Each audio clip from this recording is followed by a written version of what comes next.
যায়, ঠিক আছে? এই ধরনের মানুষের মধ্যে শালা বাইচা থাকার চাইতে কুত্তা হয়ে বৈশা থাকবো, তাও হালার পর হালারা মানে মাইয়া মানুষের পিছু ছাড়বে না, মেয়েদের পিছনে নিজের আত্মসম্মান সে নষ্ট করবেই। এ ভাই লিসেন, একটা কথা বলি, মানুষহীনতায় কিন্তু বেঁচে থাকাটা কিন্তু কষ্ট দেয়। নিজের সম্মানহীনতায় বেঁচে থাকা তোমাকে একটা আবর্জনার জীবন দেয়। তুমি কিভাবে বাঁচবা চয়েস কিন্তু তোমার। ভালোবাসো ভাই, ভালোবাসো ভালোবাসো ভালোবাসো, তুমুল ভালোবাসো, ঠিক আছে? ভাইঙ্গা চুইরা ভালোবাসো, তবে নিজের চেয়ে বেশি কাউকে ভালোবাসতে যায়ও না।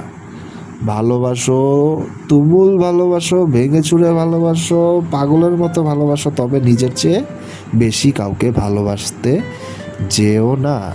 নিজের চেয়ে বেশি কাউকে ভালোবাসা মানে নিজেকে ঠকিয়ে